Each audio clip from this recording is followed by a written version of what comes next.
Hi, Arshi. Thank you so much for participating in this research project. And I'm going to begin with the interview questions now. Great. Hi. So Hi. happy to be here. Great. I'll begin with a few background questions. What is your first and last name Arshiya Kherani, and your gender? female. What is your race and ethnicity? My parents are of Indian descent, so South Asian. And what is your religion? I am Muslim. I practice the religion of Islam. How old are you? 33. Do you have any disabilities? No, What's your highest level of education? a master's. Where are you currently living? I'm currently in Orange County, California. And where else have you lived? I grew up in Cleveland, Ohio, and I lived in New York for a good portion of my adult life. How would you describe your sexuality? Heterosexual? Are you in a romantic relationship? No. Can you describe your professional background? Varied, originally in finance and most recently in marketing and startups. Can you describe your personal clothing style and if or how it reflects your Muslim identity? Yeah, I think what I'm wearing right now is pretty standard, pretty in line with how I show up in the world on most days. Um, I I often wear my hijab like this, what I call it like a turban or a tie back style. I sometimes do wear it in a more kind of way that is more traditionally viewed as hijab. But I don't know, I really like it like not being in my neck and stuff like that. So I tend to gravitate towards this kind of hijab style. I didn't even think of this before actually, but I love like kind of mock necks like this because it still helps me like preserve that modest aspect that I'm looking for and keep that neck coverage, but still add like the tie back hijab. And then I am like most often wearing hoops. So I think this is like a pretty good just like a daily backdrop of what I tend to throw on in the morning. Thank you. And how do you feel when you wear clothes that reflect your Muslim identity? I think I feel different in different environments. I've been wearing hijab since I was 21, so what, like 12, 20 maybe, 2021, something like that. So I've been wearing hijab for 12 years. I've definitely come into feeling very confident most times in how I show up with hijab. I think sometimes in certain situations, I can feel a little bit awkward or insecure, right? Like depending on who I'm around and where I'm with. So, for example, sometimes beach vacations or water sports, those kinds of things still cause me a little bit of discomfort. But I think for the most part, I really love it. I didn't originally start wearing it as a part of to show my identity, but I think that is a lot of what has become for me in a positive way. That it creates a presence of like, okay, this is the type of person that this person is. This is what they potentially believe in and have a view of the world on like how they view the world is kind of impacted by this. And I kind of like that it sets the tone for who I am before I open my mouth. So, what prompted you to wear the hijab? I oh gosh, it's a long story. It's a big story, maybe not a long one, but I was actually studying abroad. I went to NYU for undergrad, and I was doing a semester abroad in Florence, in Italy. And as I mentioned, I grew up in Northeast Ohio, and I grew up with a pretty small Muslim community, but it was very distinct. And because my parents were immigrants, that was the though our community was small, we interacted with this community like very, very, very frequently. And so I grew up with like a heavy Muslim influence in my life. And then when I went NYU, I met like millions of Muslims. There were so many. And it was really cool to be part of a bigger community.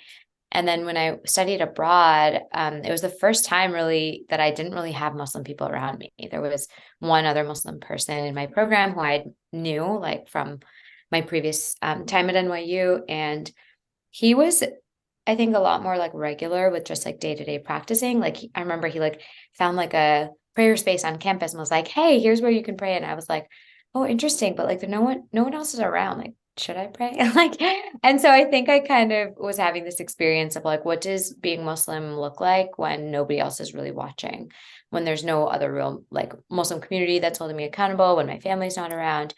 Um, and so, yeah, I think I kind of just, went into this like self-reflection period of what does it mean to be Muslim when I'm really just being by myself. And at the end of the semester, I remember I went to Morocco over spring break, and I thought it was a really cool cultural experience because Morocco is a Muslim country, but my experience of it was that like it was very lively and like people felt very empowered. The women felt really empowered. And um, I remember just being very like touched by that. And then by the end of the semester, I just started becoming a little bit more regular in my practice of being like, actually, Islam can be really beautiful. And, um, the streets were really lively. And like, I don't know, it just didn't feel constricted in the way that I kind of imagined a Muslim country feeling at that age, especially. Like I was, young, I was like 19.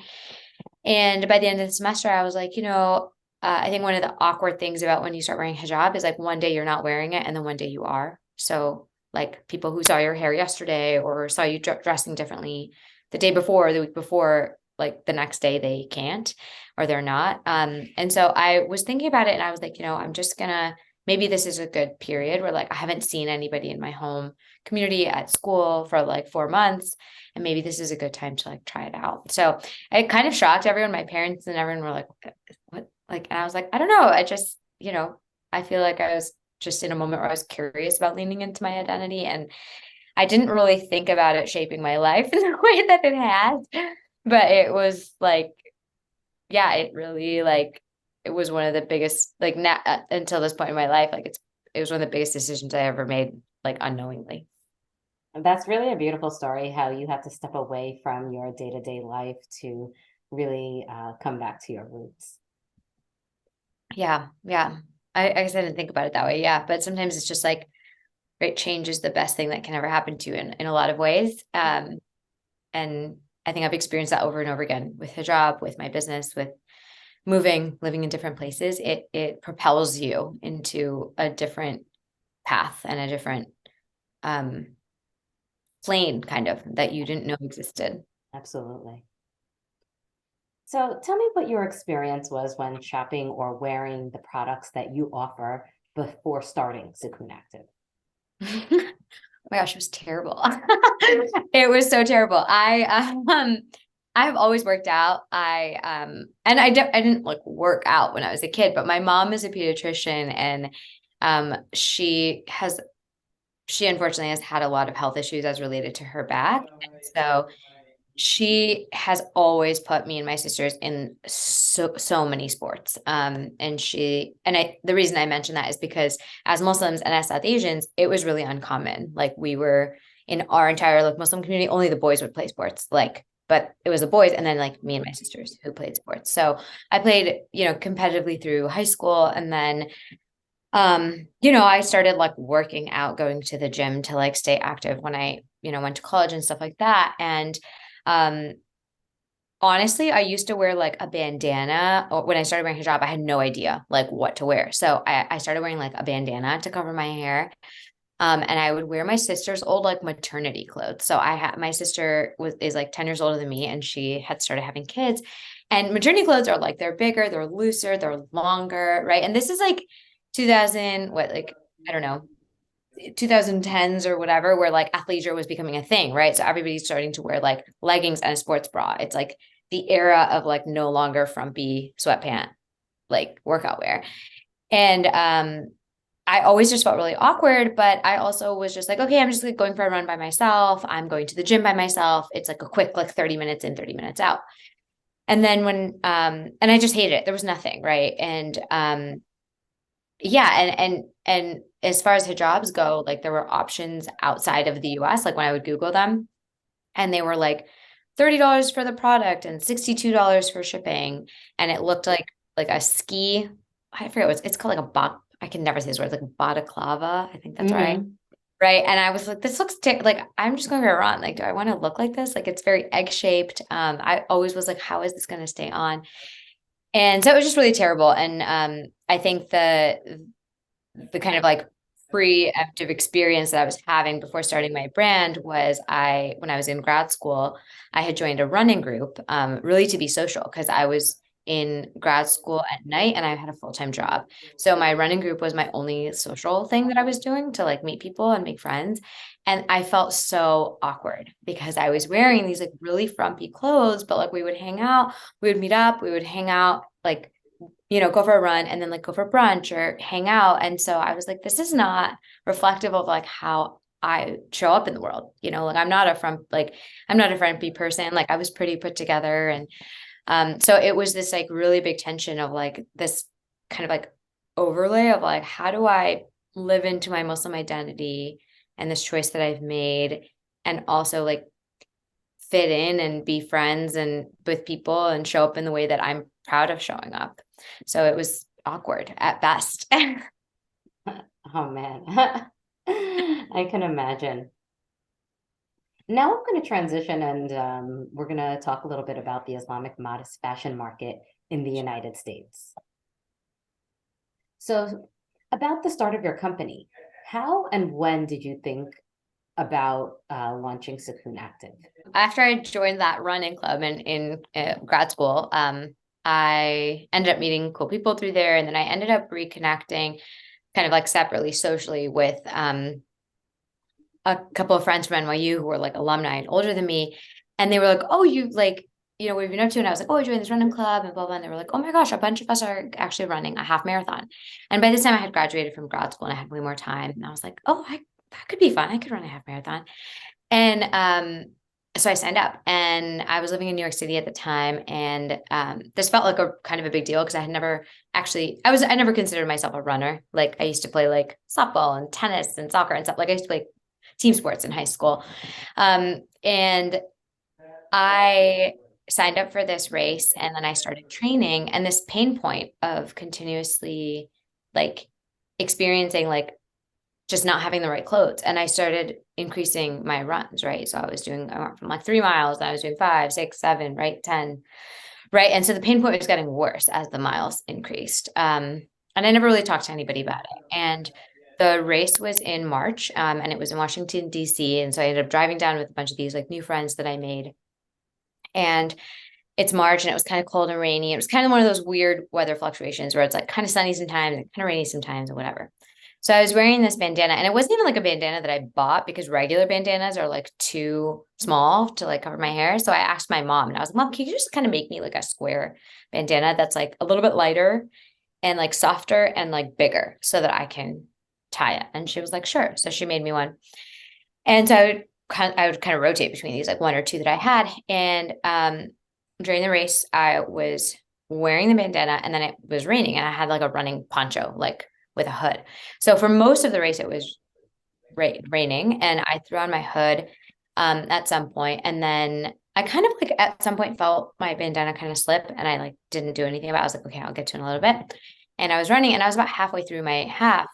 And so I was about 6 or 7 miles in. And I reached back and it wasn't there anymore. Like my bandana wasn't there anymore. And I still had like 6 miles to go at this point.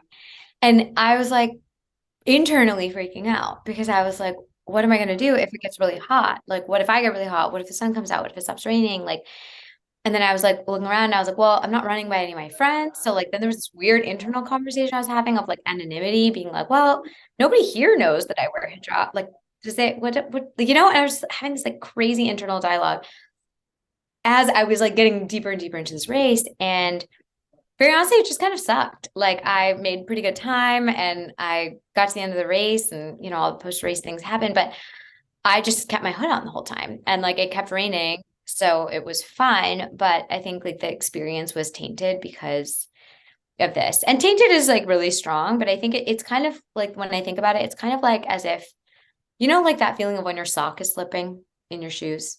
It's like that. It's like if you're running a race and your sock is slipping the whole time and you reach down and you're like, my sock disappeared. What? Now I'm going to have blisters, right? It's really just this problem that should be fixed. And that's the feeling that I kept on having. So when I was driving back up with some friends, they were like, yeah, like you did so well. Like your time was great. All of us had so much fun. We all finished within like 10, 15 minutes of each other. It was such a great experience. And then I was telling them, I was like, it was overall, like, I'm really glad I did it, but this is what happened. And I shared with them, and none of my friends wore hijab. But it was a group of like mostly Muslim people. And so they were like, that sucks. Like, that really sucks. Like, I'm sorry that you've gone through that, or that was what the experience was like. And one of my friends very casually was like, I bet you could like make your own. And I was like, I work in finance. Like, I sit at a desk all day and like look at Excel boxes. Like, I can't do that. And he was like, sure you can. Like, I feel like you can. Like, take a Nike t-shirt and like cut it up in front of her house. Like, that's never gonna work. It's gonna be too slippery, blah, blah. But it got my wheels turning, and I was like, okay, I can't, but like my mom knows how to sew. Like, I have a tailor. Like, I started like kind of thinking, like, I was like, I live in New York, like maybe I can, right? And that's kind of like what really got the wheels turning. And so that was like in 2015. Yeah, that was 2015. And that's sorry, this was maybe a long answer. I don't know if this is exactly what you were asking, but like that's kind of the origin story. So this was in 2015. I started working on it really informally with a friend of mine from that group, as like a side project of like, how can we solve this? Like, is it possible? Is it probable? Why? It's so obvious. If somebody could do it, why hasn't somebody done it? How do you keep fabric on a round head with rigorous movement? Like, maybe it's not possible. Maybe that's why Nike hasn't done it, right? And ended up launching the business formally in 2016 through a Kickstarter and forming an entity and da, da, Oh, da. yeah, that's exactly what I was looking for. What inspired you and brought you to where you are today. And what is the significance of the name of the company? Ooh, okay. Sukoon is like that's my favorite part of everything that I've done in life. No. So the word sukoon means a calm or relief, or peace. And it's a word that spans across Arabic and Urdu. And so I'm Muslim, and so I don't speak Arabic, but there's a lot of Arabic words that I use on a day-to-day basis, that are just like more cultural and like a head nod to religion.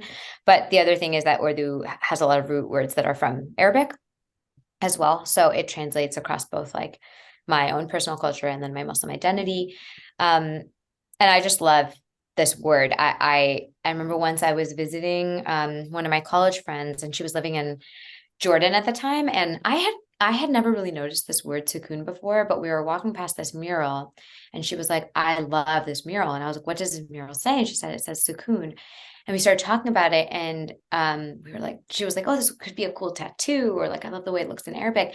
And it just had stuck with me. And so that had been like several years earlier. And it's funny because when people are talking to me now, like, oh, how do I name my company? Like, did you use an agency? And I'm like, no, an agency could not come up with this word. Like, no, like this is like me. This is deep in my culture and in my identity. And yeah, so it just was the easiest thing. And the cool thing about the name was that like I think a lot of people, when I was talking to them in the early days of being like, don't worry about the name, like, oh, you don't have to be tied to it. Oh, you can figure that out later. Like, why are you asking? Because I was like, can like non-South Asian, non-Muslim people can say this word? How are they going to say it? So I started like, testing it, and people could generally say it, which I thought was a good sign. But a lot of people were like, don't worry about that.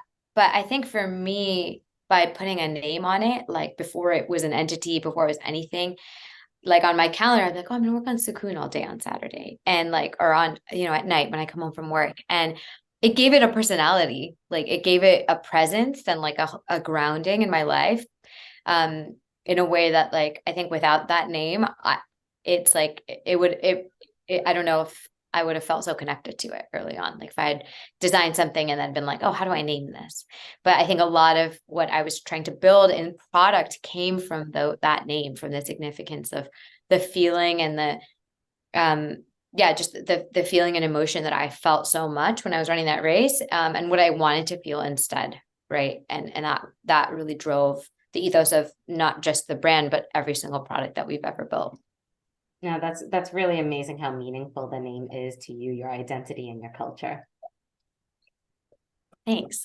Now, tell me a little bit about the business model for Sukoon Active. Do you design your products and produce, or do you buy products wholesale, or a mix of the two?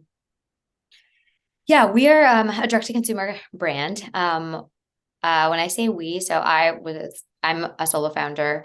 I did start working on it very early days with a friend who kind of like pretty quickly dipped out and was like, okay, wait, I don't want to spend my life on this. And I was like, I want to pour my whole life into this. So, it was good and amicable and, all that stuff. I think that happens with passion projects early on, but, I was really lucky early in the journey. Through my network, I was introduced to somebody, who is a creative director, a creative designer. That's what she is now, but her expertise was in or has been in sustainability, ethical supply chain, and technical design. So she's kind of an all-rounder. And we met through personal network and started working together as on a freelance basis. And then she became on as an advisor and then has continued to stay involved in the brand. So that's what I mean when I say we. But we design and produce everything ourselves. So no buying things that other people have made or anything.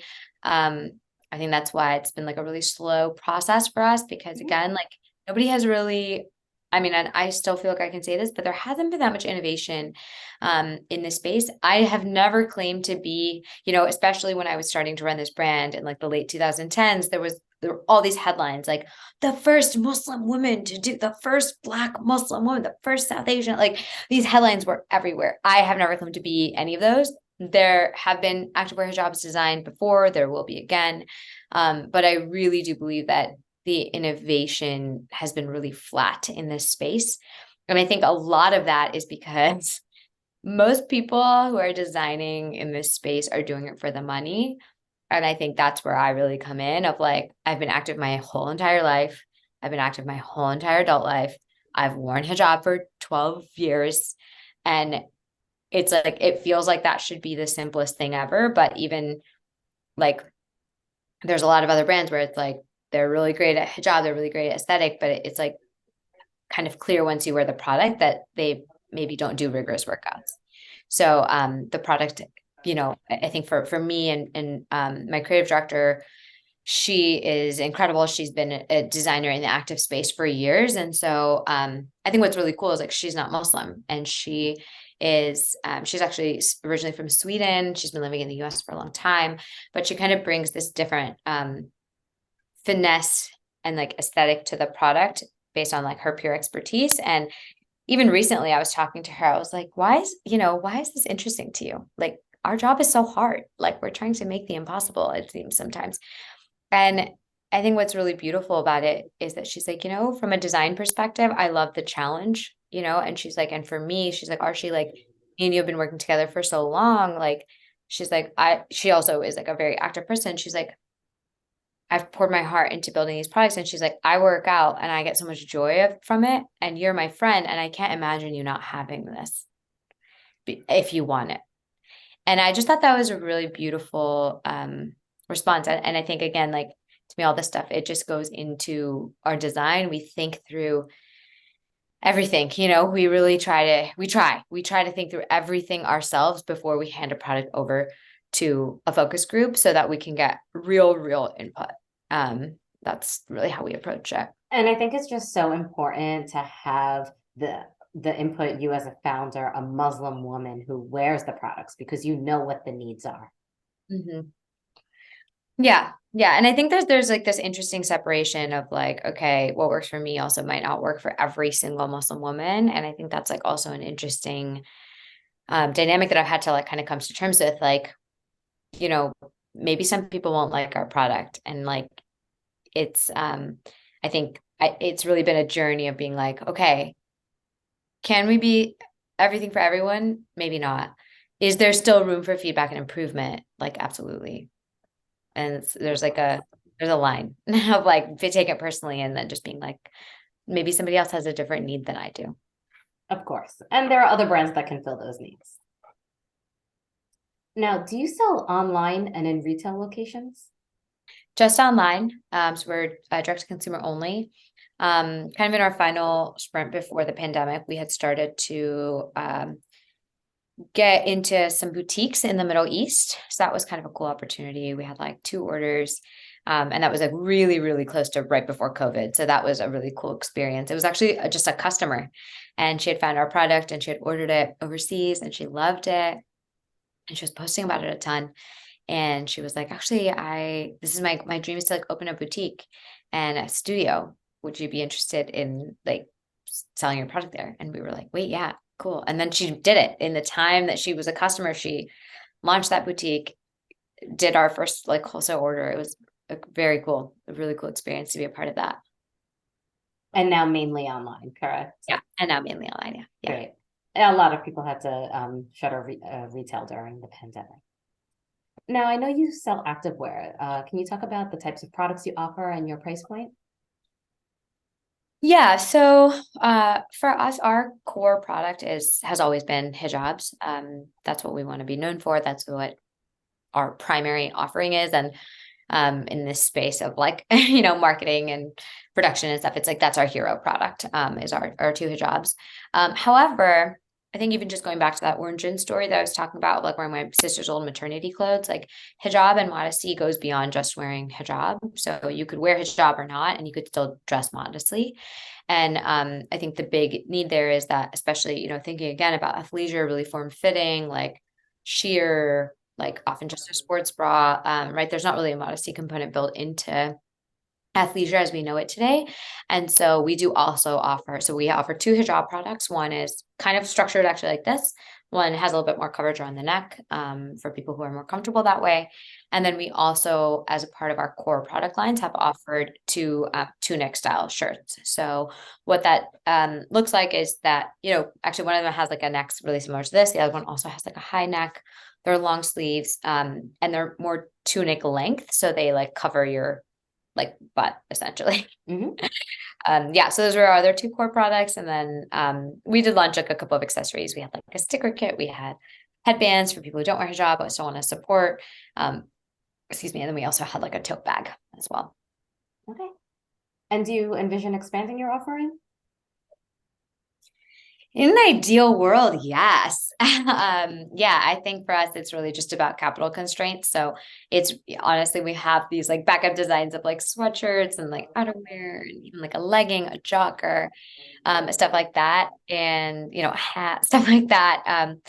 But I think it's really just a capital allocation of like, if we can afford to go into production for only two things or four things, like let's prioritize the real need that people can't get elsewhere, and then expand into like brand category.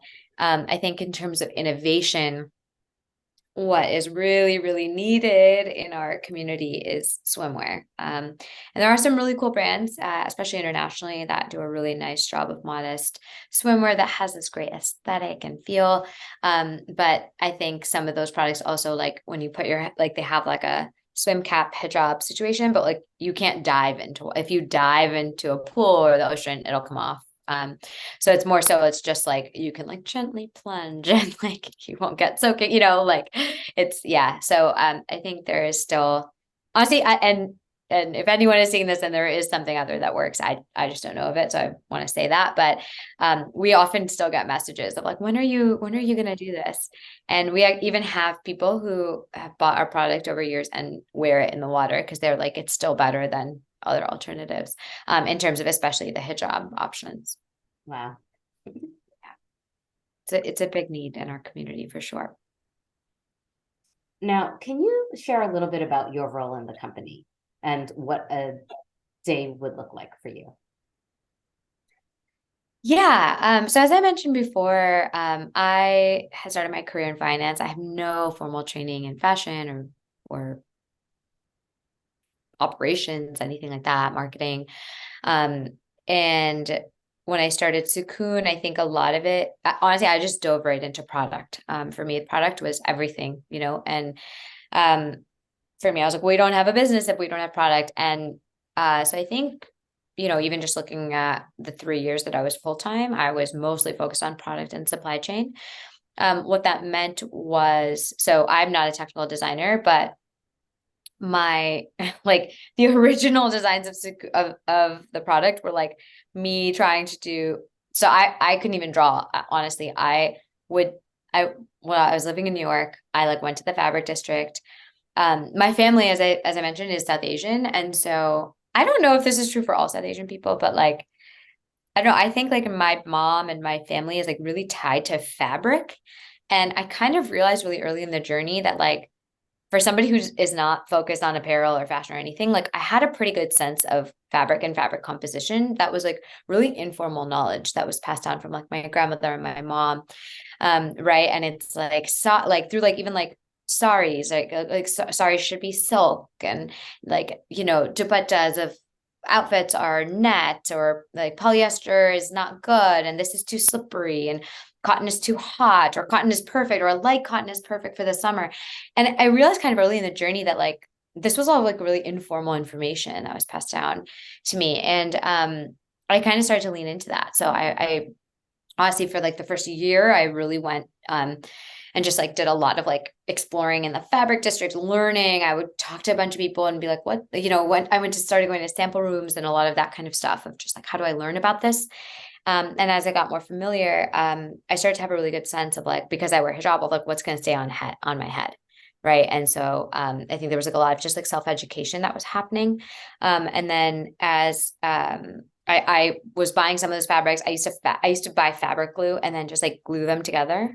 And this was before I met my creative director. And like, then I had a tailor in New York City who used to hem my pants. And I asked him to make one for me, and he was like, no. And I was like, come on, I've been coming here for years. And he was like, no. I was like, please. He was like, fine. And then he did, and that's like, I think just a lot of it was like begging people to help me in any way that I could figure out how to. I think once the business got more formalized, like, and my creative director and I, we would work together very closely on product design. So she would really lead all the technical things, but I was really leading it like, this is the kind of concept that's going to work. This is what's not going to work. And I think now that I'm a little bit more formally trained in marketing, I'm like, a lot of what I was doing was like even just persona development of like matching the product to the people and like talking to as many people as I could to understand like what are the needs of this product beyond me. Once we got a product in hand in terms of like solid prototypes and stuff like that, me and my creative director, again, we tag team production, and it took up like 90% of our time. It was really rigorous. I think something that I spent a lot of time on was that something I thought about a lot was like, I don't want to be a faith-based company. I mean, we obviously, anyone can wear our products, but like the whole product idea is inspired by faith. And so I was like, I'm not going to be a Muslim business owner who like makes products like this to empower Muslim women in a sweatshop. Like that's just not what I'm going to do.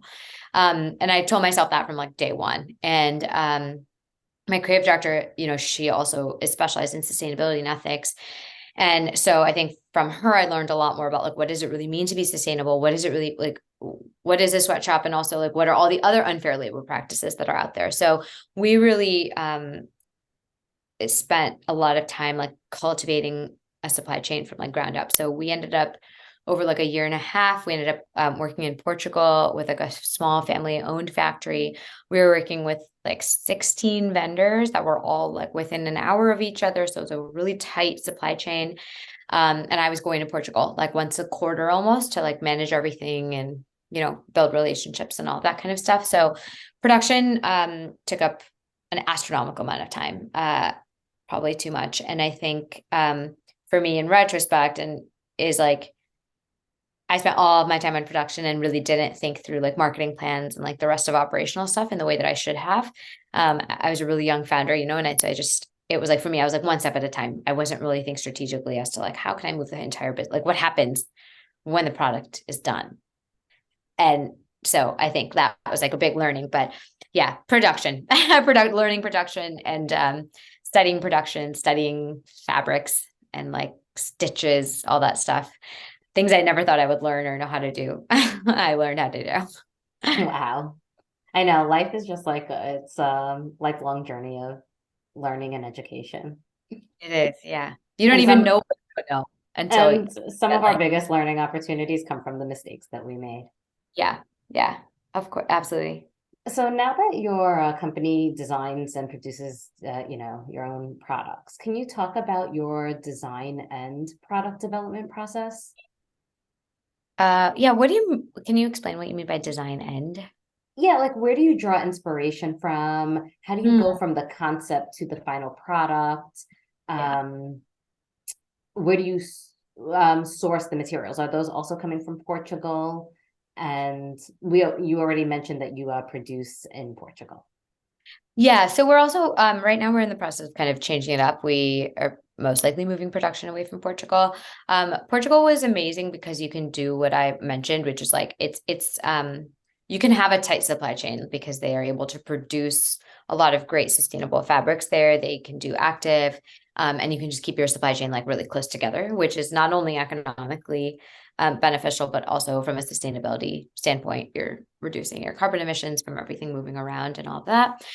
You can also do small quantities there, which is a lot of the reason, like the intersection of ethics, sustainability, and supply chain, and small quantities is kind of why we ended up in Portugal initially. Um, for us, I think as we're trying to make some changes in our supply chain, a lot of this is due to the pandemic. Is just like really diversifying a little bit of like where we have relationships. And also just revisiting what sustainability means. We're trying to kind of reset our guidelines there for ourselves, like maybe using runoff fabrics from companies that are going to dispose of them, burn them, whatever. Like that could be an aspect of sustainability. So we're kind of revisiting all these things. Um, I think that's kind of the sourcing question that you're asking, like where do we get it? I think we're open, but we do like to we something we do think about is reducing that carbon emission, right? Of like from where this materials are sourced to the final destination of where they're going to get sewn. In terms of concept to final product and inspiration, I think inspiration is that's I think I'll start there. I think that's like one of my favorite parts. I think for me, I'm pretty cued into like Muslim fashion, Muslim trends, right? Through influencers, stuff like that. Just through like my organic like interest in following in these spaces. So I'm kind of like, oh, cool. Like this is what a lot of people are like wearing or doing, or this is a hijab style that seems to be in, or a layering trend that seems to be in. And these are kind of like micro trends. Like I don't know if there's like formal reporting on it, but like, it's like the Muslim community is even globally, it's like very connected. And so it seems like, I'm living in also like big cities like New York, like outside of LA, right? It's like you're kind of like a 2 degrees of separation at most away from like influencers and everyone that they know, right? So I think I kind of bring that. And then my creative director this is her whole life and job. And so she's just very on top of trends in terms of active and sustainability. And she really, again, I cannot be grateful enough to the universe and to God for like bringing her into my life because she just brings this aesthetic that I can't imagine being without in this brand, honestly. And she even especially on the sustainability front, like she's just educated and this is her passion, her expertise. And so she's like on top of it, like, oh, there's these, there's this kind of fabric that's being made out of like ocean netting. There's this kind of stuff being made out of this. And we try, I think the difficult thing for me is like as the business owner and as the money, as the capital, right? We're bootstrapped. This for me, sometimes I have to be like, this is too expensive, right? Or this isn't doable. But I think the really great thing about her is like she's really great at dreaming big, and then we kind of like are like we come back together. And I kind of bring that like kind of Muslim Islamic like context that I have of what's happening that's like really informal, and she matches it with like, okay, well, here's what's happening on the trend landscape. Like here are the colors that we're going to go with. Here's the fuel. Here's what's happening on the sustainability front, and we kind of like match them together. So yeah, I think it's an example of how product building, whatever, like when people say business isn't personal, I'm like it should be, like brands and products are really they're impacted by who's putting them together. Our products wouldn't be what they are without me or without her. And so there's really a co-collaboration that happens there. That's great. Um, yeah, and then in terms of concept to final product, I think again we kind of come up with our dream of like what the product is going to look like, and then we end up working with our sewers, like our manufacturers, right? So I think something we've been talking a lot about is this idea of product market fit, not from the perspective of selling the product to our customers, but a product market fit for a manufacturer to produce. I mentioned this before, but like especially with our hijabs, right? A round head piece of fabric you need that can't be glued onto your head, but has to stay on your head. There's some physics involved, we have done so much work around closures and yeah, and I'll show you, if we have a chance to do some demos, but we've really done a lot of work on like what is like a safe way to keep these products on your head. And sometimes it's not possible, right? Something that makes sense on one product is not possible for a manufacturer to make across 1,000 products or like 1,000 pieces or 100,000 pieces. So we end up doing a lot of back and forth from concept to final development with our sewers to see what they can source, what they think of based on their expertise, and what they can do within both expertise of sewing and price point for us to be able to make our business possible. That's great. And sure, would you like to show a few examples of some hijabs, head wraps, Yeah, headbands, sure. whatever you might have? Yeah, so I'll show you, it's gonna look kind of funny, but I can do a little demo on top of my scarf. So this is one of our products. This is what we call the Hava head wrap. So you can see it here. And so this, I can put it on top of my scarf. And so it kind of goes on top of your head like this. Obviously, I'm wearing a layer, so it's gonna look pretty volume-esque, but it is designed as like a one size fits all, so it should work. So we have these like little drawstrings here, and concept is to like tie it like this. Oh, that's really great. It just seems very functional and easy to dress. It's pretty functional. I think the thing is also like when you wear hijab, you're kind of used to doing all these like things on your head. And so yeah, and then the idea of this is like really honestly the functionality is mostly done here. Mhm. But this is like kind of the aesthetic portion of it. So kind of like just loop it back like that, and then we go like this, and then like this. You can kind of, put a little bit of your own styling. And then here, so here are the closures that we have in this one is like these buckles here, and then you can adjust it and tie it, loop it. Yeah, that's great. And is this a sports hijab? Yeah, this is a sports Wow. hijab.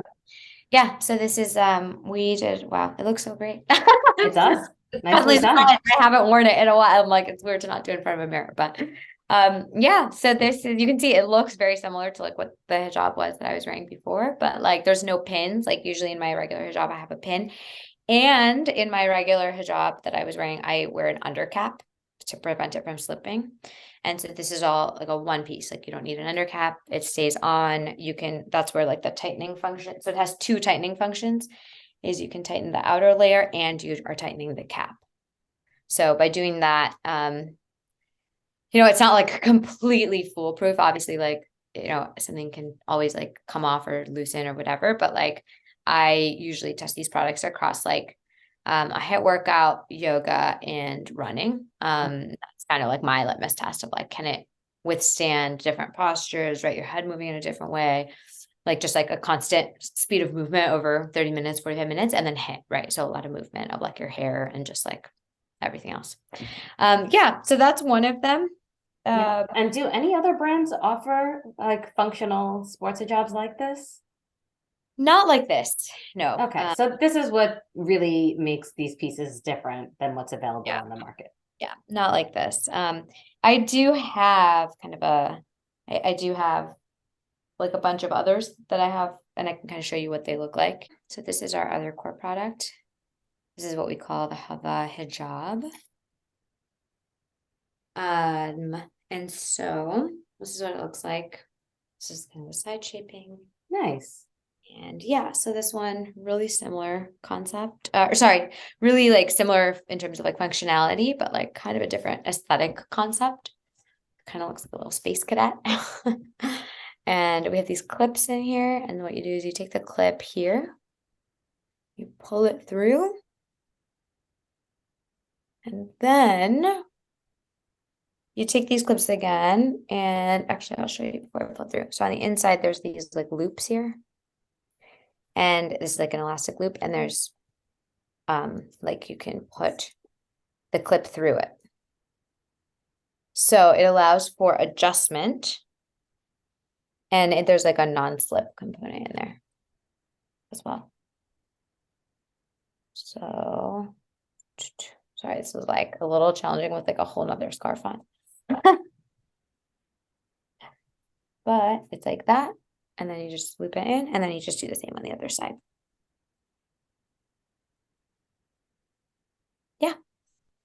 Yeah, that seems pretty like fairly simple.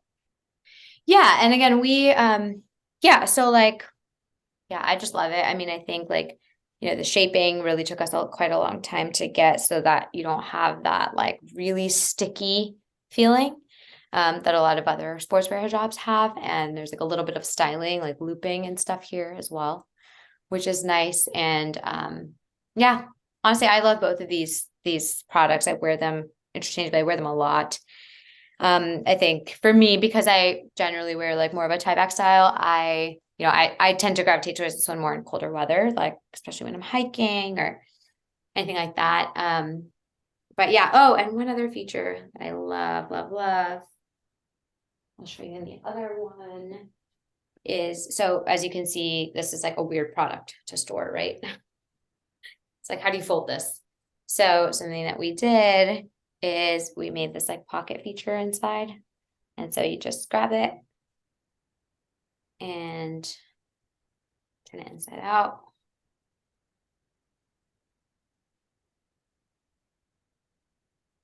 That's fantastic.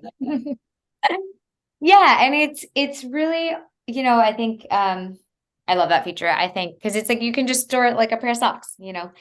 And I think what's really cool about that is that this is kind of this thing of like, I know pockets are like all the rage, or they were for a bit, and I think the thing is though is like sometimes it's a pocket for the sake of a pocket, and this is like, as a Muslim woman who's storing these, like it's more functionality than it is just a cool factor, right? So it's both. And I think it's an example of like, for me, I'm living this. And I bet you the designer at Nike or Puma or whatever is not, right? Like, so there's a difference in how that translates into a core offering for our demographic. Again, that's Um, why I think this research is so important because it's about Muslim women designing products uh, for her needs. but this is what the Nike product looks like. That's it. You just slip it on, right? And this is your face, no matter how big your face is, it has to fit in here. So you can see, like, to me, this is like a very low innovation product. Again, this is going to look terrible. Oh my God. And I think what Nike had positioned themselves on for their sports hijab was more of like the high tech fabric. Yeah. Like, what is this? Like, Right. No, it's such a great example to show you how important it is to have the people who wear it part of the design team. yeah, like this is just, it's like a spandex thing. It's not in line with my aesthetic at all, but it's also like not feeling very functional. It's so skin tight to my head, but like your hair isn't skin, right? So you need some breathing room because your hair looks different every day. You could have shorter hair, longer hair, right? These are all considerations that we made. Oh my God, I need to get this off. But it's also like cutting off my circulation, right? Like it's not supposed to fit like this. Like when you see a Nike ad, it's supposed to fit like this, right? But it's too small. Like it doesn't do what it's supposed to do, right? So in order for it to not hurt my face, I have to keep it like this. But it feels like it's an elastic band. So It doesn't look very comfortable. it's like, it's drama. It feels dramatic. Like ours don't feel dramatic. Like, they seem, obviously there's a little bit more of like a step to put ours on, but customization is a good thing. Like sometimes you want to wear leggings, and sometimes jeans look better than leggings, but jeans you got to zip up and button, right? Like that doesn't mean it's harder to wear jeans. It means that sometimes jeans look better. And it's like, that's kind of how I think about it. No, it's great. Really, thank you for sharing those side by side examples. I think it's so Yeah. important to really see firsthand.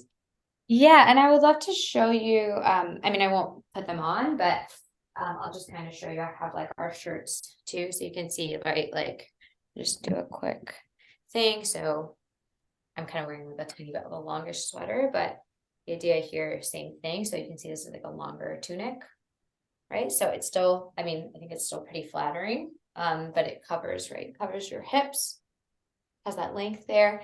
In this one, like for example, we have like slits here on the edges, so there's like, you can still move. I think that's like another thing when people make modest activewear, it's like it's constricted, and then you're like, but I can't move, I can't run, right? So Right. it's like, and who's thinking about it? Like you're putting it on a model who's standing, but is that, have you ever tried to work out in that? I think you're not going to be able to move your legs. Like, how are you going to do a yoga pose or whatever, right? So this is like something that the ergonomic thinking that we bring to it because of functionality. And again, my creative director's she designs active. She's been doing it for 15 years, so we can bring that to it. And then we have one other shirt as well, which is kind of similar. It's a little easier to see, but it's like a same thing, kind of a tunic, and it has like a drawstring here.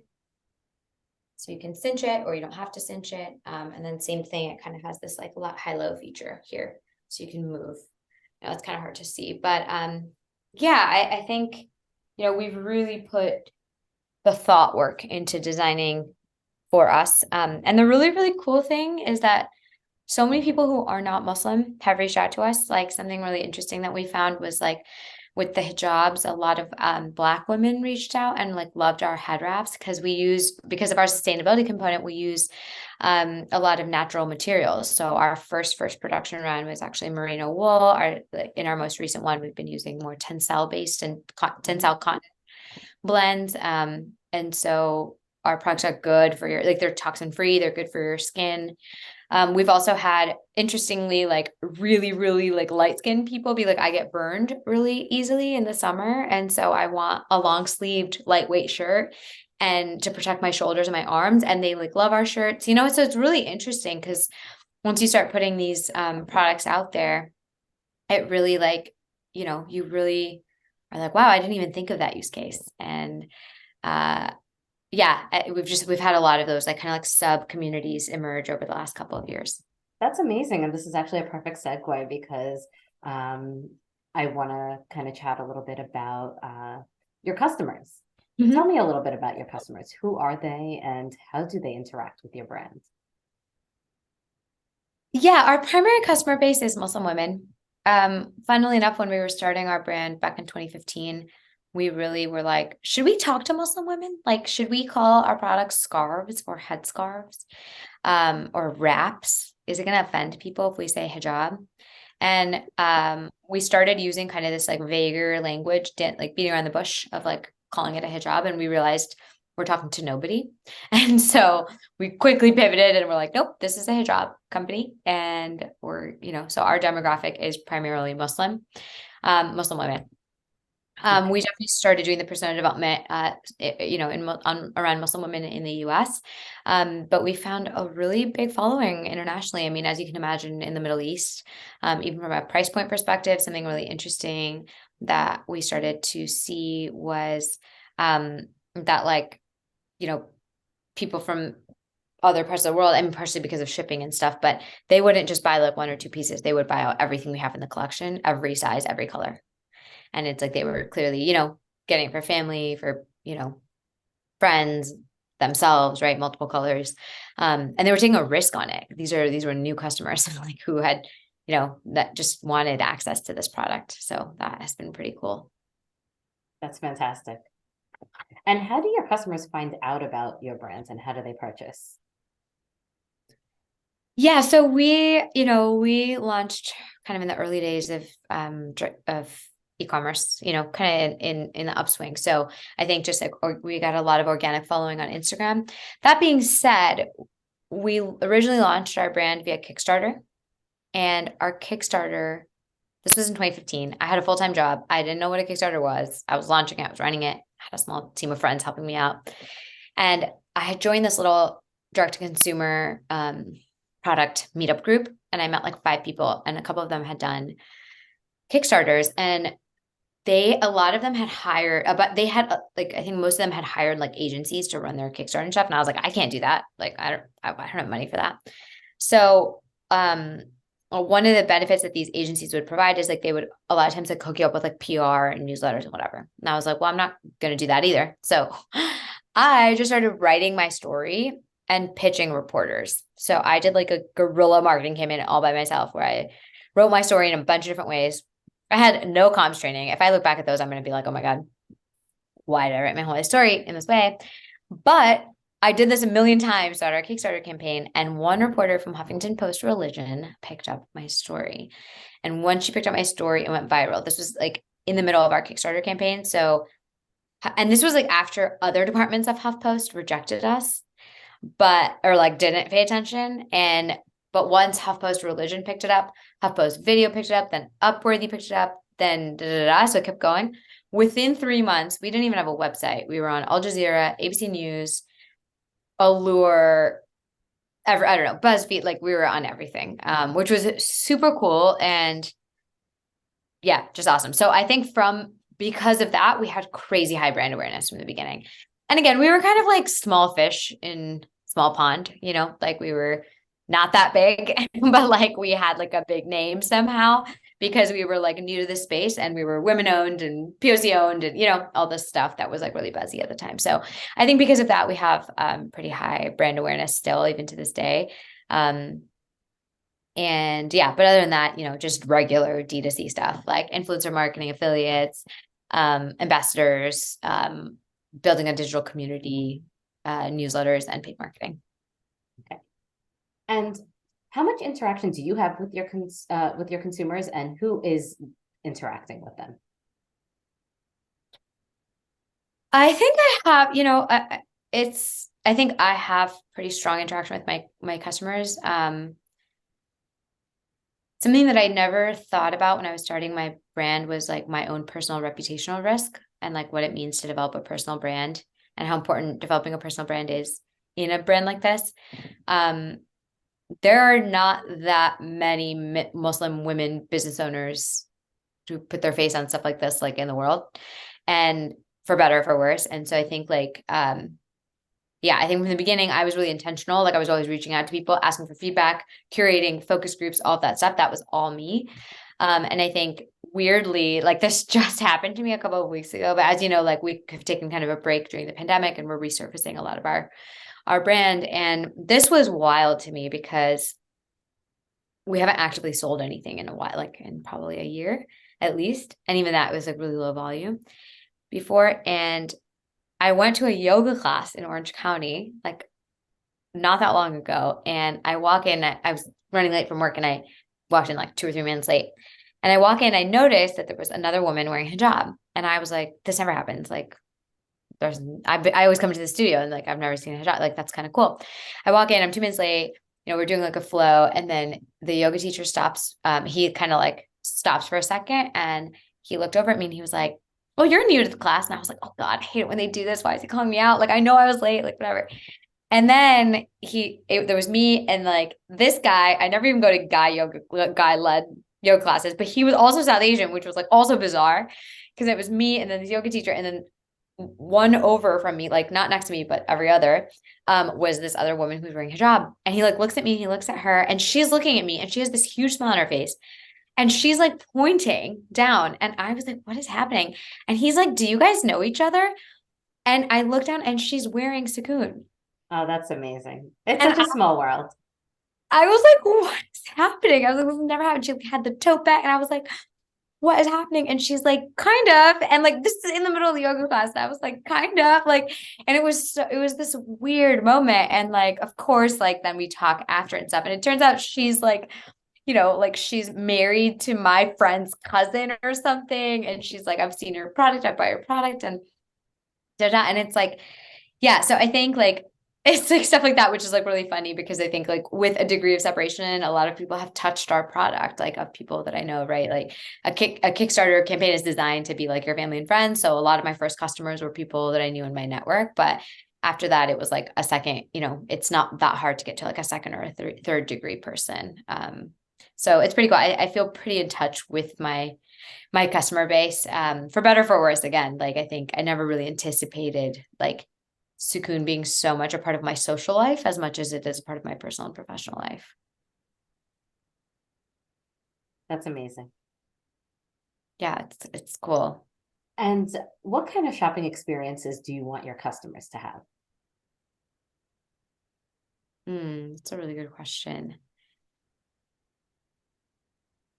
I think I'm going to go back to like that root word of Sukoon and like what it means, right? Like a shopping experience that is calm and tranquil and easy and empowering. And I think, not only when I think back to the experience of like not having the clothes that I needed, it's because like shopping sometimes as a Muslim woman just sucks. Like you go and you can't, like nothing is made for you, right? Like you think you see the perfect dress and then you turn it around, it has a giant cutout. You think you see like, even like leggings, like a period of time, it was impossible to find leggings that didn't have like sheer mesh and like all these different patches, right? So I think the shopping experience that I want my customers to have ideally is one that's like full of variety, right? And full of that kind of like peaceful, that kind of like peacefulness that comes when you have options. I think that's like a lot of it too, is like even for us, when I look at when you ask me like what would I like to expand and have an offering around, is like at the end of the day, like we have 4 core products and like 6 including accessories, right? So it's not like the most robust shopping experience. We offer like a core thing of products, but like it would be so much more fun to be like, oh, and I could add like this sweatshirt. Oh, and I could add this, and I could add that. And I really would love for customers to just have more options even within Sukoon, to be able to really like feel like they belong to a community and they belong to a brand, and a brand belongs to them in that way as well. Yeah, that's what I've noticed. I think even a lot of the consumers in the younger generations, they want to feel a part of a community. Yeah. Yeah. And I think the other thing that I'll say with that is like when you layer in then, and I'll admit I'm a little bit less like this now, but especially when I was like deep in Cocoon, and I went through this period of like a year where I like just didn't buy anything, which was honestly really good. But like I just was like and the reason for that was not totally altruistic, but it was like I saw sweatshops. Like I went to sweatshops, unfortunately, or fortunately maybe, and I saw them, and I was so horrified. Like there was a period of time when we were shopping around before we found our Portugal factory, where like every factory I went into was a sweatshop. And then we found a Portugal one. I was like, okay, there are okay ways to make things. But I I think what the point I'm trying to make is like, as a Muslim woman, primarily it's like I have to find something that fits my modesty. But then if I try and layer sustainability and ethics on top of that, there's like virtually nothing, right? There's no intersection of that. And there's a lot of studies around like how important is it to be a sustainable brand, right? There's greenwashing and there's this and there's that. And there's also like how much do people care, right? There's all these studies around like it's not the first thing a customer cares about. It's like the second, or it's like the thing that'll pull them over the edge as the purchase, but it's not the driving thing that will convert the customer. I do think that's like changing a little bit. But I think also it's like that doesn't mean that it's not important. That doesn't mean that like, right. It's like when I think about it, it's like, yeah, when I go shop at like Target or something, uh, it's like honestly, I think Target has like really great like modest options a lot of times. But I think it's like that's just what I need to solve for, like the thing that I need, which is just the coverage first. I can't afford to think about the other things as much, even though I consider them. And so it's like, what would happen? What could a world look like if I could consider all these things? If I could consider modesty in equal balance with sustainability and in equal balance with an ethical supply chain. And that's like a world that I want to create. That's a world that is driving my work with Sukoon. And just sustainability in general is just part of the Muslim practice, which so many people don't even know about. So it just Yeah. ties back to your religion. Mm-hmm. Okay, so now can you share some of the challenges or proudest moments that you have?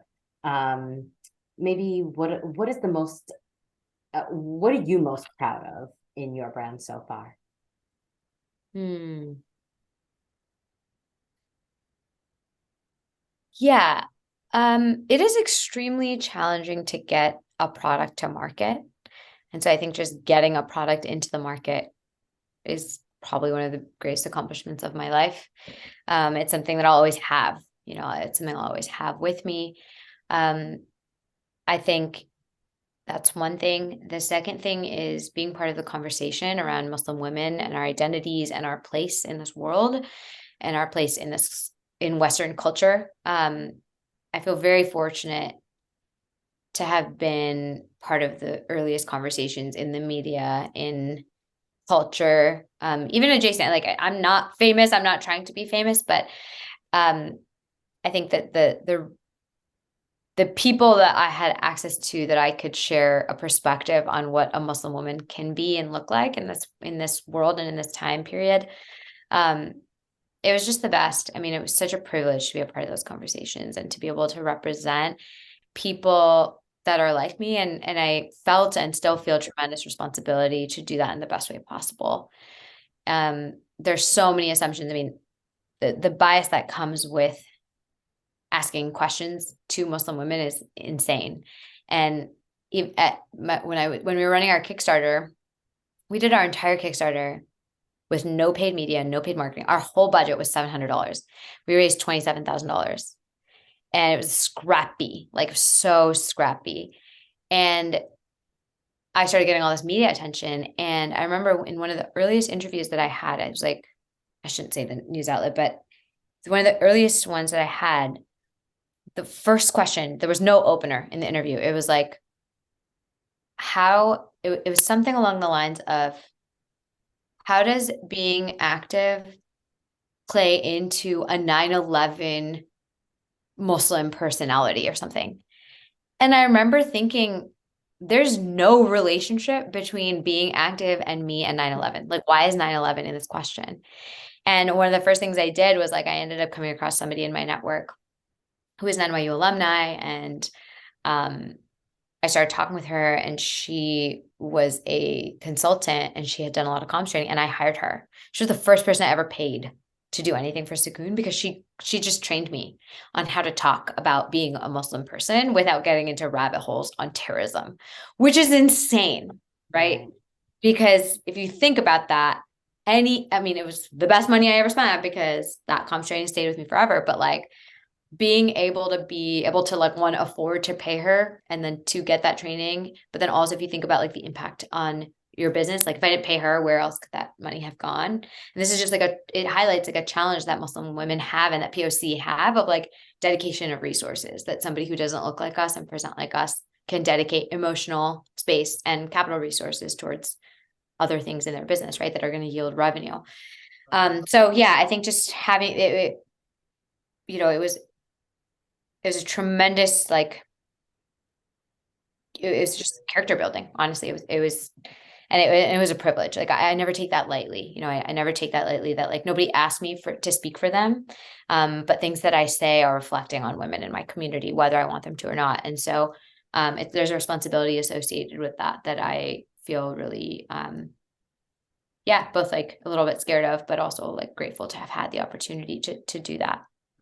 That is such a powerful moment in your career, and so meaningful that you had that opportunity. Thank you for sharing that challenge with us. Yeah. Now, I will share now more. I don't know if we have space, but I could speak a little bit more to product if that's helpful, but I don't have to. in terms of, A challenge. oh yeah, you can talk about some of the struggles that you've had with the business. Talk about Oh the yeah, products. perfect. Yeah. Absolutely. Yeah. Yeah. And so I think those for me are like kind of for me and like the meta, right? Like the emotional and like all that. But I think in terms of the business, the struggles have kind of looked a lot like probably a lot of other small business struggles, right? Like capital constraints, and just being able to scale and all of that stuff. I think something that was unique to Sukoon is that if you think about it, and I spoke a little bit about this when I was talking about product, but if I want to go make this sweater or go make a t-shirt, right? If I take it to a factory, like, and I can say, hey, here's a t-shirt. You don't have to be the best factory in the world, but here's a t-shirt. I want to make it a little bit longer here. I want to make it a little shorter here, a little tighter, da, da, da, da.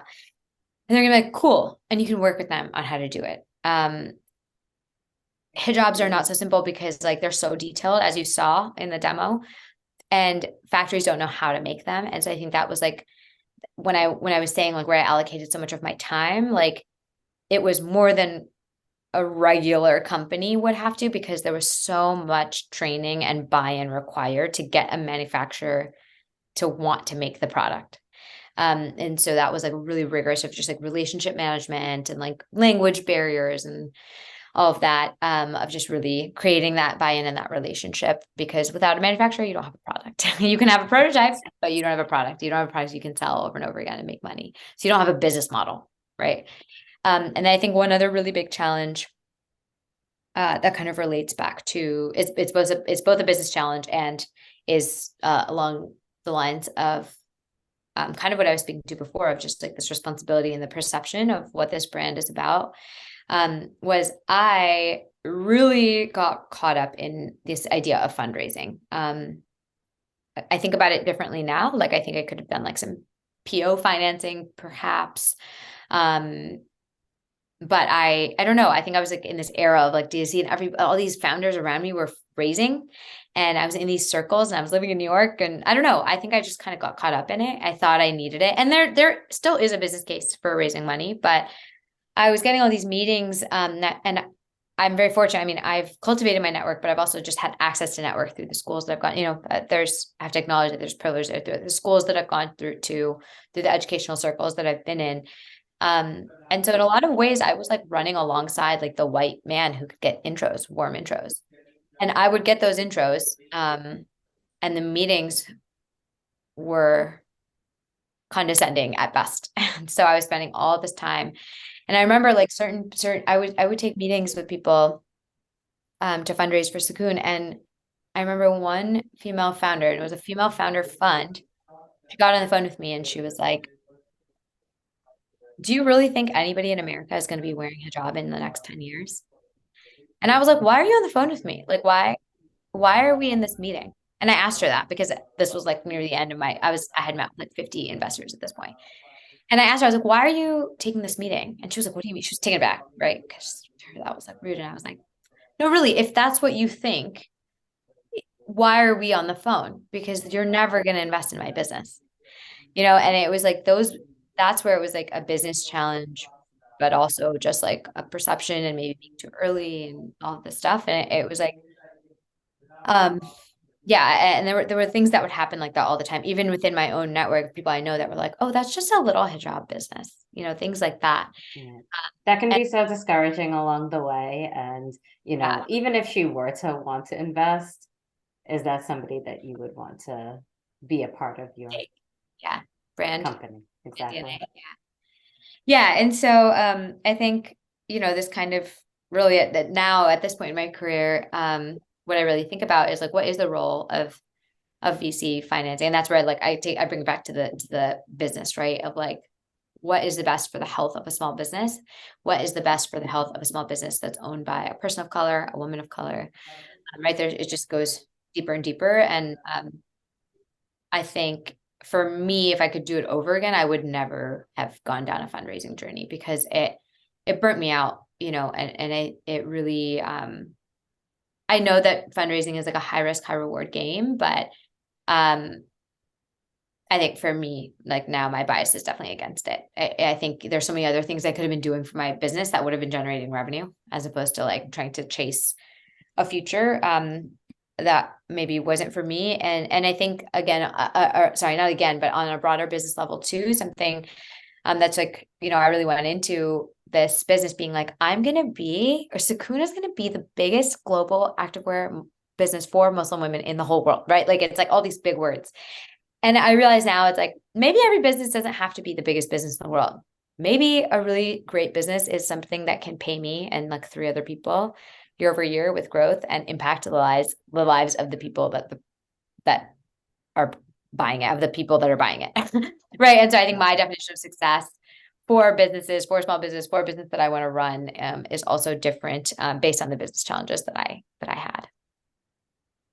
Thank you. And what would you say has been the most successful for your brand along your journey? Ooh.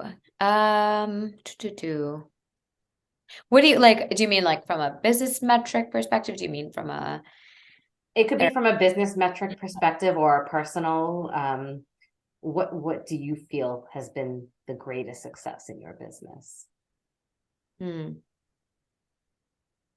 I think the greatest success in our business is how it has impacted individuals in their access to fitness and an active lifestyle. I still meet people, right? It's the yoga class that I was talking about. It's like years later, like there's still people wearing our product, and it makes life possible in a way for them that they might not have access to otherwise. And I think that for myself too, like I still am a very active person and I wear our products all the time. Like going to like a co-ed yoga class without like my tunic shirt is like jarring for me. Like, and I have all of them. I have multiple of them, but like on the one off day where I haven't done laundry or something and I don't have one left, like it's like the mental clarity and space that it gives me to not have to think about what I'm wearing. It's immeasurable on like my, it's kind of like if you think about like the Steve Jobs example, right? It's like same black turtleneck every single day. It's like, okay, that's madness maybe, but also there is like, if you don't have to think so much about how to show up, you get to just show up. And then you bring so much more to the spaces that you show up. So I think customer testimonials, reviews, like people who message in, like we haven't had active product for a little bit. We still have a wait list running. People DM in all the time. Like I posted something a couple weeks ago and somebody I got like 5 DMs within like an hour being like, does this mean you're like reactivating Sukoon? Like, can I get on a wait list? Do you have any product left? Like somebody was like, hey, I know you're not selling anything actually on your website right now, but like, do you have any samples? I'll pay full top dollar for samples. Right. And I'm like, I don't even have any. Like, I wish, like, I wish I did, so if people need it. And I think that's the work, like, and people, there are really good business opportunities in the world. People start businesses all the time because it's a good business opportunity and they can make money. I think for me, that's just not enough. There's a million ways to make money, like in the world, but the things that you're going to want to keep working on are the things that you fill up and that you can relate, that fill you up and that you can keep relating to. And no matter how many potential customers or customers I meet, I always learn something new. There's never been like a conversation where my perspective hasn't changed a little bit. And that, this goes back to that privilege that I feel of like, I'm lucky to be in a space that I get to have these conversations. I get to ask women questions that nobody ever has asked them. And they get to tell me the answers and they get to be heard and listened to. And every single one of their comments gets to show up, hopefully in a product that that is going to come back into their lives. That's a cool journey to be a part of. Yeah, that's certainly an accomplishment. And now, talking about the feedback that you get about your products, do you get positive feedback and negative feedback? And does it come from both consumers or folks from inside or outside the modest fashion community? Yeah, we definitely get an array. Modest means different things to different people. We get pushback on lots of things. For example, some people, we've got feedback in early days of like, this is not hijab. Hijab is an Arabic word that can't actually be formally translated to English. So the closest definition of hijab actually means like barrier. And then there's like context around like the way that it's talked about in scripture and in supporting pieces of scripture. But it's interesting because we still get that, like, this, don't call this a hijab. Like, how dare you call this a hijab? And that's like from within the Muslim community even, right? Like that's not a hijab. Same thing, even on our one with more coverage, it's like some people define hijab as like something that is more fabric, like more on their chest, stuff like that. For other people, even though like our tunics that I showed you, they are like a little bit looser fitting, but they're not like a dress, like you can, right? They're not the most modest. You can always get looser and bigger and longer. So even on that, we get feedback like, this isn't modest enough. It's not long enough. Right. And that's where there's a balance of like, okay, there's a little bit of like my belief system in here. Of course, we want to make this accessible, but like, we're also balancing it with like a fashion aesthetic that we're going for as well. Right. We're putting ourselves in a category of like, I don't know, I don't even want to say what the category is because I don't know what it is, but right, we're balancing that of like there is an aesthetic that we're trying to go for and like a type of consumer.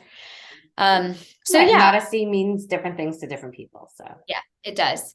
That being said, we also get really great feedback. You know, we get people who bought all of our products who are like, this is amazing. I want everything. I want everything in every color. I would love to see, you know, and then they tell us like, oh, I would love to see in these colors, or I would love to have something that's like heavier weight, or I would love to see something that's lighter weight. Um, and that's like the easy feedback, right? The tougher feedback is to decide like, where are we not being as inclusive as we want to be? Somewhere I think something that was like really enlightening to me was like, we never offered like size, like that much size inclusivity. Right. And so that was something that like we were like, okay, we got to start thinking about that in our demo, because it kind of was coming up quite often. Right. And so there are things that are worth taking into consideration in terms of feedback. I think externally, like outside of the Muslim community, yeah, it's kind of all over the place, right? Like our Kickstarter, for example, was such a cool experience because there were so many people who like were Muslim guys who would donate like $5, $10, $20. And we're just like, I know somebody in my life who wears hijab or who dresses modestly, and I just want your company to exist. It has no impact on my personal life, but I want it to exist because like there's somebody that I know that I've come across that wears hijab, and I would love for that person to have like it opened their eyes. That was cool. Like they were putting money behind something just because they wanted it to exist altruistically in the world. That was both like Muslim guys and like even non-Muslim people in general. It's just like, wow, I want this for you. You know, like Arshiya, I want to be able to go for a run with you and you be comfortable. You be as comfortable as I am. And I've never thought about how uncomfortable you might be before this moment. So I want to, how can I support you? And that's like a really beautiful type of feedback to get like on the reg of just like somebody being like, wow, my perspective has shifted and I want to support you. How can I do that? that's really endearing. Yeah, it's beautiful. All right. All right. So we just have a few more questions. Okay, cool. Um, and you talked a little bit, but can you talk a little bit more about the advertising and public imagery? How do you market and promote your brands and products? You know, how do you choose the imagery or photo shoot styles that you like? And what types of people and products do you feature? Yeah.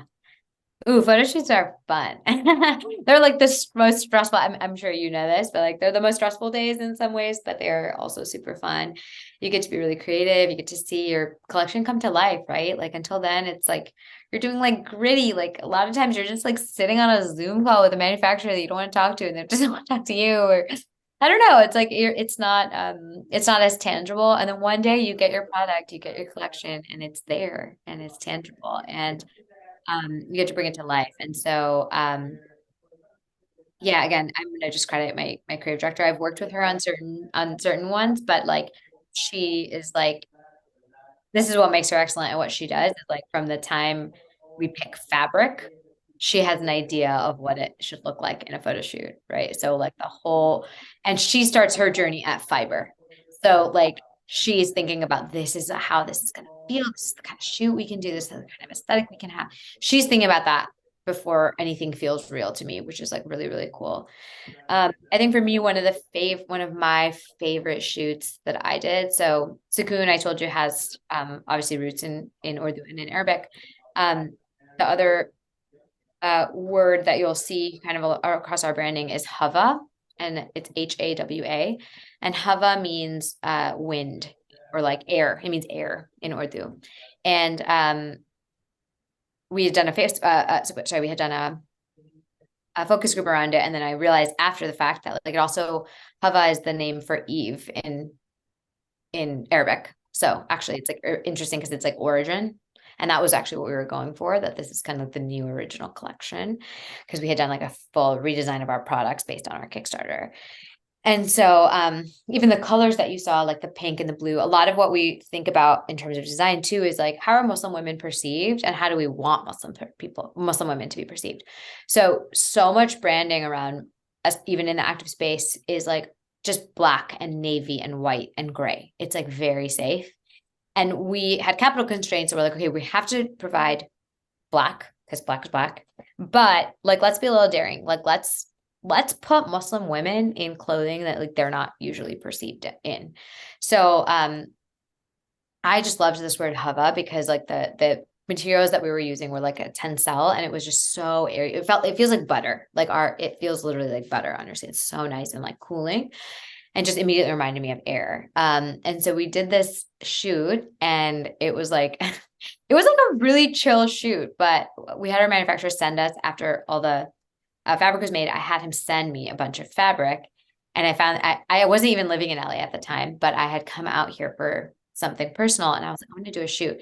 So I found this photographer on Instagram who is a Muslim woman, and she had found a model that it was like a friend of hers.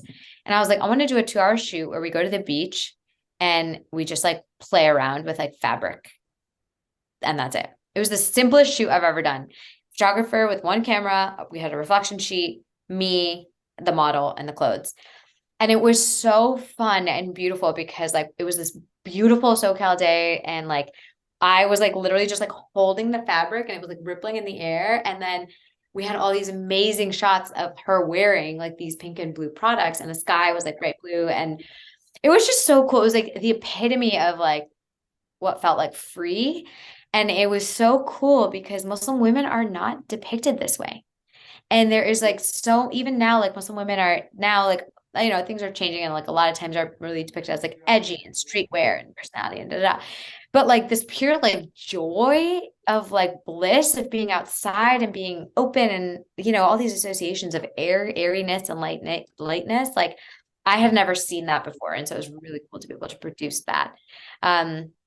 That sounds like a lot of fun. It was cool. It was my favorite shoot that I've done. And then we do like a lot of, standard e-commerce stuff against white backgrounds and stuff like that. And then my designer, she just does a really good job of, we did another shoot, which was really cool, where we bought these like little 10 by 10 like sheet, like plastic little, just like clear. It was, think of like a 3D glasses type of thing. And we basically just like did this entire shoot where we brought like 15 of them or something, and they all had different colors. And we were just holding them like slightly in front of the lens. So it was like you're holding it like kind of, oh, sorry, I don't know about that, Yes. but like kind of like this, and then you could see the product like through it. And it was just like, it's fun because you get to just play. And I think that's what we really, I think we don't use that language a lot, like play, but I think in our shoots, we really try to be very playful and fun and energetic, and again, depict Muslim women in a way that like I don't get to see and I want to see. So shoots are really fun. I don't know if I answered your question, but Yeah, no, definitely about the photo shoots. And like you also mentioned, you do some Instagram marketing, DMs. Yeah, so we do, I mean, yeah, kind of just all the standard stuff, so we work with like influencers, micro influencers. We try to build an organic community on Instagram. And yeah, and then paid marketing efforts as well. And that's kind of I have transitioned a little bit more into like marketing in general. And so that's how I think about it, just like more like paid acquisition and through like broader content as well. Okay, The that's great. content marketing. Yeah. And you already talked a lot about business and funding. I mean, you crowdsourced through Kickstarter, you sought out investment. Did you also use some personal funds? Yeah, all of my personal funds. Yeah. Yeah. So I was, I'd been working for probably like 7 years, 6 or 7 years, when I started Sukoon. So actually my first I started working on the business in 2015, and I went full-time on the business in 2017.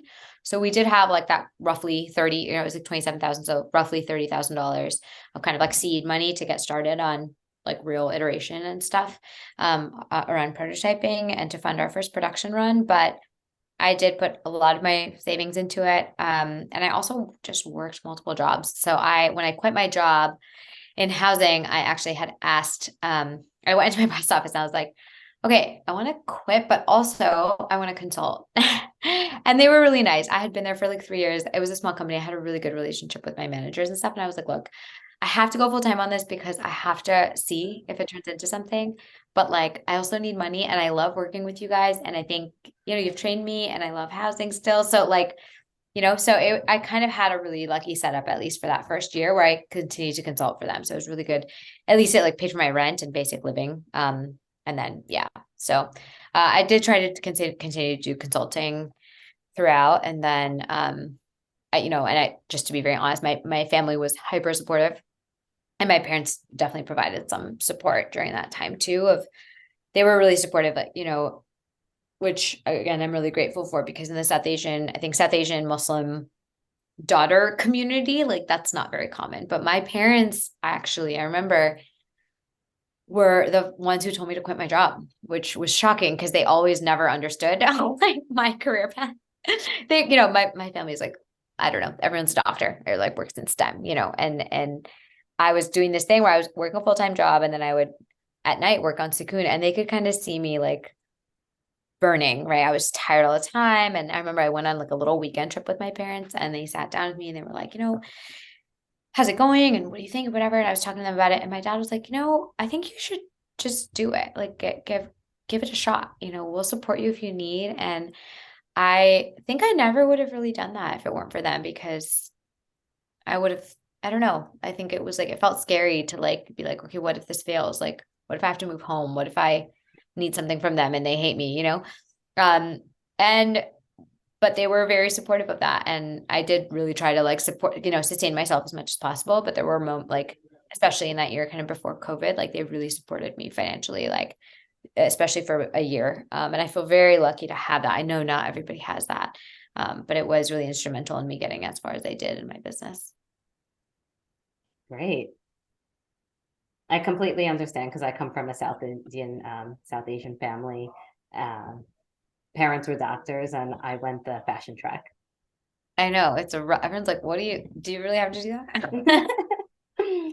And now going into sustainability, ethics, and community, you already shared how you incorporate sustainability into your production and into your product process, Mhm.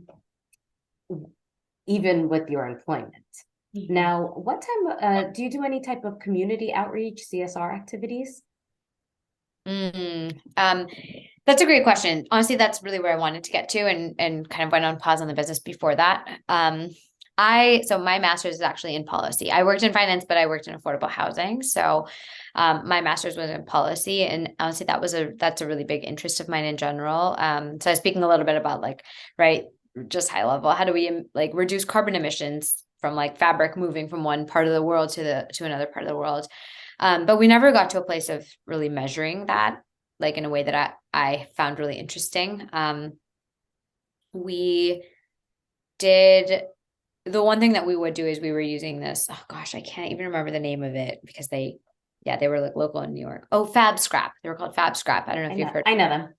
Yeah. So I take my students there. yeah, Fab Scrap was great because like for years, like we had this giant bag, and then we would recycle through them. And it was really cool because they had this annual report where they were like, you can, they tell you like what happened with all that, and how much they've recycled, and how much they've upsold or sorry, upcycled into other garment stuff. So I think like that was really my dream. Like I loved their report. Um, Now what we use is we recycle all of like our headers and stuff, like our fabric headers that we don't need, through a company called For Days, and they do recycling of headers and stuff like that. So Well, Tandra, that really ties into your business model, how you're, focusing yeah, on sustainability-based initiatives, and there's always more to yeah, come. yeah. And I think something we really want to do, we've talked a lot about this, is like I love the DSW. I don't know if you're familiar with like the DSW recycling program, but I love it because you can donate any pair of DSW or any pair of shoes, and you get like points back at DSW. But what they do is like they'll either donate if it's like gently used, or they'll use like the soles, they'll recycle the soles and any other materials for like playgrounds, and like to make tires, or to make like rubber, like for playgrounds and schools and stuff. I just think that's really cool. It's like, oh, sorry, knocked over my trash can. But I just think that's really cool. It's like you as a consumer are like, wow, like I never even thought, I didn't know that was possible. So I would love to get to a place for Sukoon where we could do that, where, but we're D2C, so it's a little bit different. Like, how, what's then it's like balance. And this is where it's like, I don't have the measurement or the resources at the moment to do the measurement, but it's like, well, how do you measure like somebody mailing that product in, or where do they drop it off? So in an ideal world, I would love to have a partnership where people could drop off the product and then we would consolidate and upcycle on behalf of our customers, just to think about the full life cycle, right, of a real product, and like, where's your fiber begin and where does your fiber end up? Absolutely. And there's still time. So, Yeah. Yeah. Arshi, thank you so much. I really want to thank you for your time, and I appreciate everything that you shared with us today. Yeah. Thank you. Thank you so much for having me. And I'm really excited. I'm excited to see not only what happens and what comes of the research, but I'm really, really excited to see what happens in the next wave of modest fashion for Muslim entrepreneurs, and alongside hopefully female Muslim women entrepreneurs in the fashion space. Thank you. Thank you.